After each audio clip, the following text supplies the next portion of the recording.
haven't filmed a YouTube video in so long, I feel like I forgot how to record. Hey everybody, thanks for coming back to the channel. I know it's been such a long time. I am so sorry that we haven't been keeping you guys updated, but we have a lot of news for you. We have some big news and we just have a lot of things to cover. So the first change I want to bring up, I'm not sure if you guys have noticed yet, but I did change our channel. So instead of it being a couples channel and having Jorge in every single video, I did change it to my personal channel. It's just because Jorge does not feel that comfortable in front of the camera. He doesn't like when the camera is constantly on him. He'll still be in my videos, of course, but it is going to be a channel centered more around just my life and my personal videos instead of our lives together and like a couple channel in that sense. The last time we updated you guys, it was when we had just moved to New York. And if you hadn't seen that last video, I'll link it down below for you to go watch. But I did explain how we went through the first IVF cycle and it was unsuccessful. Now that was very, very hard for us to go through. Previously, Jorge and I were pregnant, but we had a miscarriage. Whenever we were pregnant that time, I did not go to see a doctor. So I actually never got that experience of like, oh, you're truly pregnant, if that makes sense. Whenever we were going through the IVF stuff, I had a little ultrasound picture that I showed you guys. I had the doctor call me 2 times and tell me I was pregnant. So whenever this time the doctor said, you know, it didn't work out. I'm sorry, you're not pregnant. This will all just pass. I really, really took it to heart and I started getting so depressed. On top of just losing the baby, we were moving to New York. It's a whole new city. We were away from all of our family. So it was Jorge and I going through this alone. And there's so many big changes that happened when we moved to New York. So I really got into a very dark depression. And I was depressed for months. And honestly, that's why I haven't posted any videos and kept you guys updated, because it's just been really hard. I know I promise to always keep you guys updated and go through the bad times with you, but it's hard to pick up a camera when you can't even look at yourself in the mirror. And that's how bad my depression was. I felt honestly like I was nothing. I didn't understand my purpose in life. Like I just felt like I was wasting my time. So since we moved to New York, all of our embryos were in Florida. It is very expensive to try to move your embryos to another state. So we just decided, you know what, let's give it till the new year. If we're not pregnant by the new year, then we'll do another IVF cycle. But just let's give ourselves a break, because it was a very hard thing to go through. So that's exactly what we did. But I threw myself into getting pregnant. Like I completely made that my entire identity. I was doing research. I was making myself crazy, if that makes any sense. I really was. The first month of us trying naturally again, I was late on my period and I got so excited. I was late about a week and a half. So I, of course, wanted to take a pregnancy test immediately. And I did. I took a pregnancy test. It came out negative. And about an hour, 2 hours later, I got my period. It really felt like a slap in the face, honestly. So after that experience, I started getting even crazier. I was trying to research how women with endometriosis get pregnant, and I was trying to change my eating habits. I was doing all these different things, but the most important thing was I was stressing myself out to the max. I really needed help through this time. I was calling my mom, and my mom was just telling me that I was stressing myself out to the point where I was making myself sick, and it was 100% true. But I didn't realize how bad I was until the one day I was walking my dogs. My neighbor walked out with her dog. Now that I think of this story, it's funny and I laugh, and Jorge and I will laugh about it. But at the time, it was not funny. I was not laughing. It literally broke my heart. So my dogs didn't like that my neighbor's dog was coming into our yard because there's no fence. And her dog was just kind of walking around through our yard, and I was talking to the woman as she was letting her dog out. Now, when I started seeing my dogs get really rambunctious, I immediately stepped in front of them and tried to correct it. Because whenever we moved to New York, my dogs' attitudes changed. There's a lot of different things around here. They're not used to it. So they started acting out really bad. So Jorge and I had to get very, very strict with training to try to stop them from going into these bad habits. So Silas is obviously our biggest dog. So I tried to correct Silas immediately because I knew Silas would be able to pull me. And I got in front of Silas, he sat, I turned him around, and he started walking. And when I went to go get Loki, of course Loki, anybody who knows us knows Loki is the freaking sneaky one who's always getting into some trouble. Of course he was the one to start it. He took off, like he just jumped. And I had him on the leash, so when he jumped, I flew forward. And I don't know if Silas just took that as his opportunity to go, or if he thought me going forward meant charge, but he charged. And him and Loki took off. And I had them wrapped around my hand. So they took off and they dragged me through the yard. And when I say drag me, I'm not being dramatic. I was literally on the floor, dragged through the yard. And the only thing that stopped me was they pulled me through a bush and I got tangled up in a bush.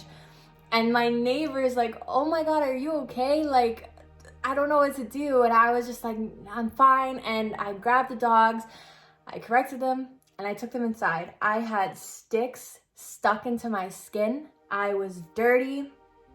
I had mud all over me. I had scratches all over myself. I was so upset. I was so mad that I didn't even yell at my dogs. I didn't do anything. I just let them in and I couldn't even look at them. I went into the bathroom and I went to go get in the shower and I just sat on the floor and I started crying. I started crying to the point where I gave myself a panic attack. And immediately the only thing that I could think about was, oh my God, what if I was pregnant just now? Like, it is so hard for me to get pregnant. I've had 2 chemical pregnancies. And if you don't know what a chemical pregnancy is, it's pretty much a miscarriage 12 weeks and under. So if you have a miscarriage 12 weeks and under, it's a chemical pregnancy. It's something that your body will kill off. And that's the only thing I could think about was, oh my God, what if I'm pregnant and they just killed that baby?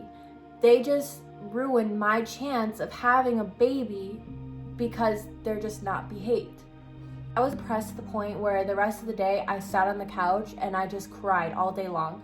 Jorge came home, he laughed about it, and I went off on him. Like, I was so angry. I was like, no, they could have destroyed my chance of having a baby. Like, I'm not pregnant this month. It's their fault. And the reason I was doing that was because I was looking for something to blame. Because the thing about having endometriosis is you don't have anybody to blame because it's not your fault. So you look at yourself as a failure, but then you're looking at other things trying to find something to blame because you need something to put your finger on just to make you feel better. And that's exactly what I was doing.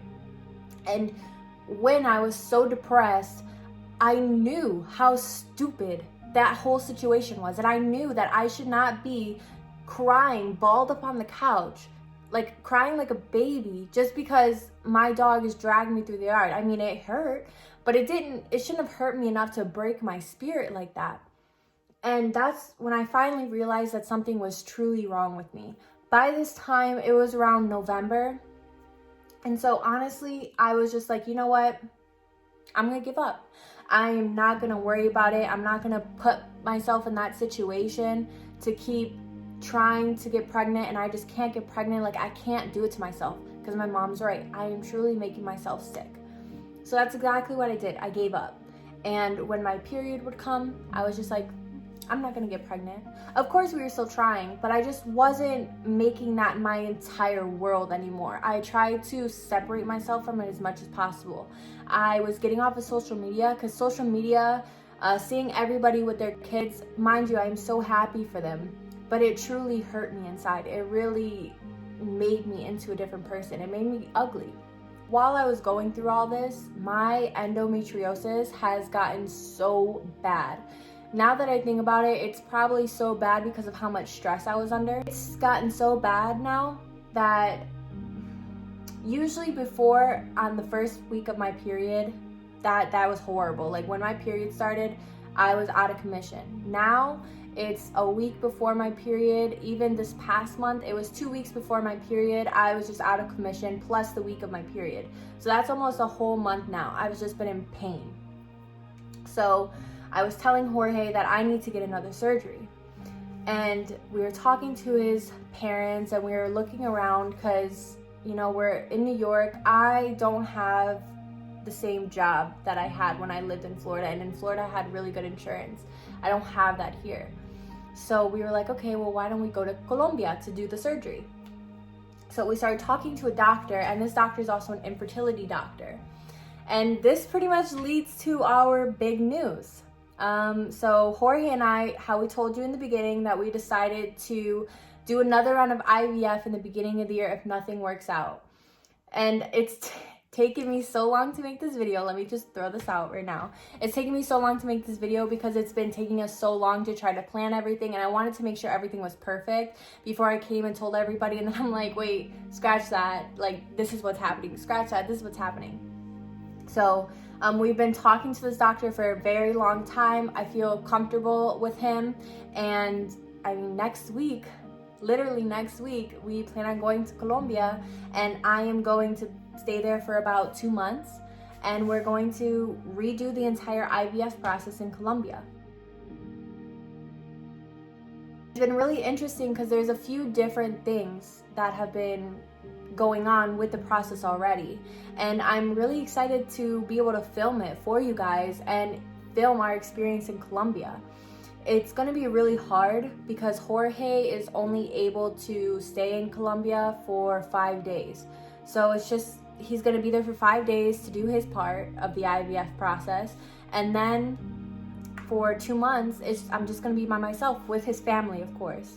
I'm so happy that I'm able to share this news with you guys. I am in a much better place now. I'm not depressed like I was. I actually found and joined an endometriosis support group, and that's really made me feel included, and I wanted to add that in here because I've had a lot of women reach out to me who have found out they've had endometriosis, they think they have endometriosis, or women who are even going through the IVF process. And I love it because that's what my videos were made for. My videos were made for reaching out to these people and letting you know that you're not alone, because believe it or not, there's a lot of people going through this. 1 in 10 women have endometriosis, and it's not curable. So they have it for the rest of their lives. And an advice that I would like to give is find those support groups, because these people make you feel normal. When I talk about my endometriosis to people that don't have it, they don't truly understand it. One thing I want to put out there is endometriosis is staged and modeled the same way that they model cancer. It's not cancer, but it's extremely close to it. So the pain that you go through every month, trying to explain this to people that don't truly understand, that never felt it, it's hard, and it makes you feel crazy. It makes you feel like, am I just dramatic? Like, am I just not good at tolerating pain? So find those support groups. I've also joined an IVF support group, but I haven't really found too much strength in that one, just because most of my problems are really due to the endometriosis, which I would like to do a lot more videos on. So yeah, that's our big news. I'm sorry this video may be a little weird because I really wanted to get it out to you guys. So I'm not going to do much editing or anything like that to this video. I wanted to inform you guys about the channel change, and honestly, if you're watching this, thank you so much for continuing to support us and to continue to go through this journey with us. I promise you from now on we'll be posting a lot more. I mean, I'm going to be in Colombia. I'm not really going to have that much to do other than school, try to get pregnant, and YouTube. So I will be posting a lot more. The next video I'm going to be posting on Wednesday night next week before I leave. So every Wednesday, stay tuned for other videos. Please like our videos, comment, and share our videos, please, to get this word out to more people. Subscribe. Let me know any questions that you guys have, please. I will do a Q&A about the IVF stuff, just questions that I've already had received from other people. So if you have any questions that you want to know, let me know, because I will be making that video soon. Thank you so much, everybody, and I will see you guys next week.